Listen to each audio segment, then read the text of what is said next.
Kita semua pasti pernah kan beli sayuran segar terus dicuci bersih-bersih di bawah air keran. Kita pikir, udah aman nih siap dimakan. Tapi, gimana kalau saya bilang bahaya yang paling besar itu justru sembunyi di tempat yang sama sekali nggak bisa kita jangkau dengan air? Nah, pertanyaan ini mungkin bikin Anda mikir ya. Tapi ini deh inti dari penelusuran ilmiah yang bakal kita bedah bareng-bareng. Ternyata ada loh sebuah proses, semacam proses rahasia yang bikin bakteri itu kebal, nggak peduli seberapa kencang kita mencucinya. Kata kuncinya, internalisasi. Gampangnya gini, ini bukan lagi soal kotoran yang nempel di luar, bukan. Ini soal bakteri jahat yang berhasil masuk ke dalam tanamannya, menyatu sama jaringannya. Jadi bakteri itu jadi bagian dari sayuran yang kita makan. Serem kan? Terus gimana ceritanya mereka bisa masuk? Oke, sekarang ayo kita bedah kasusnya. Kita akan lihat sebuah penelitian keren dari Universitas Purdue. Mereka benar-benar menyelidiki gimana caranya patogen-patogen ini bisa nyusup masuk ke sayuran kita. Anggap aja kita lagi nonton film detektif tapi di dunia mikroba. Nah, setiap kasus detektif pasti punya tersangka kan? Di sini pelakunya ada 2 nama yang mungkin udah sering Anda dengar. Ada E. coli dan Salmonella. Keduanya ini biang keladi terkenal di dunia keamanan pangan, sering banget jadi penyebab wabah gara-gara sayuran segar. Jadi, para peneliti ini menguji 4 kemungkinan jalan tikus yang dipakai bakteri buat masuk. Pertama, apa mungkin dari benihnya? Kedua, apa dari tanah tempat dia tumbuh? Ketiga, apa lewat daun? Mungkin kena semprotan atau ada luka? Dan yang keempat, ini khusus buat mentimun, apa mungkin lewat bunganya? Yuk kita telusuri satu persatu. Oke, kita mulai investigasinya dari titik paling awal, benih. Jangan-jangan tanamannya emang udah sakit bahkan sebelum ia tumbuh?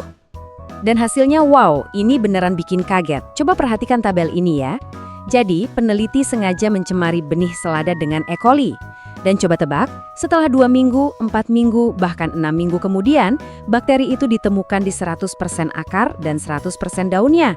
Gila kan? 100%.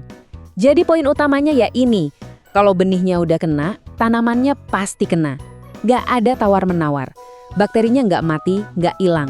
Dia malah ikut tumbuh bareng tanamannya, ada di dalam jaringannya, sampai nanti kita panen. Terus gimana caranya bakteri bisa masuk ke dalam benih? Nah, penelitian ini ngejelasin. Bayangin aja, di kulit benih itu ada retakan-retakan super kecil. Terus, tekanan air dari luar itu bisa mendorong bakteri buat masuk lewat celah itu, nembus pertahanan alami si benih. Licik banget ya. Oke, jadi benih itu satu jalur masuk yang jelas banget.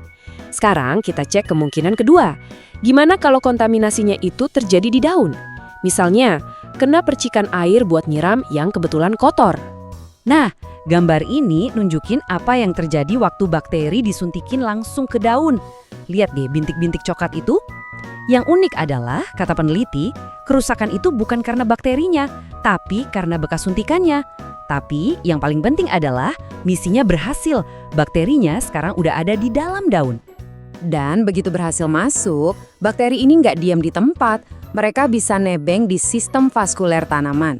Anggap aja itu kayak jalan tol atau saluran pipa di dalam tanaman. Lewat situ mereka bisa menyebar ke bagian lain. Dari daun, ke batang, bahkan sampai ke buahnya. Sekarang kita sampai di bagian paling mengejutkan dari semua ini, khususnya buat kasus mentimun.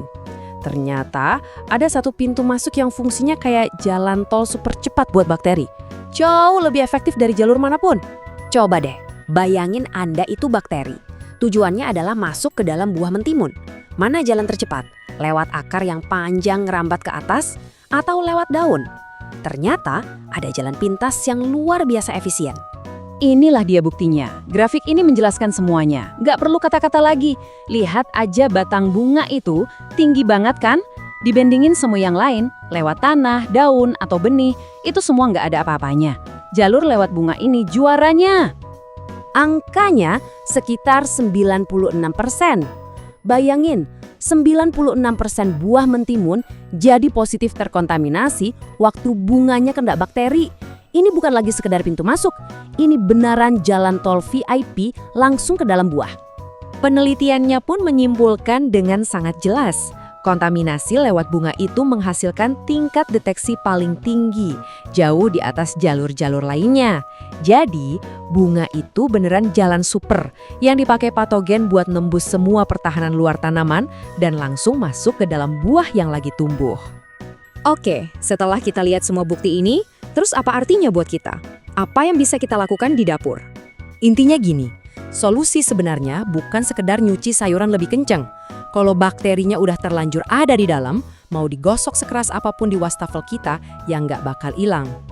Artinya, solusinya itu harus datang dari akarnya, langsung dari pertanian. Ya, misalnya dengan ngecek benih biar bebas patogen. Terus, mastiin air buat nyiram itu bersih. Dan juga ngelindungin bunga-bunga tanaman dari kontaminasi. Intinya, semua ini adalah soal praktik pertanian yang baik. Tapi ada satu hal penting yang perlu dicatat.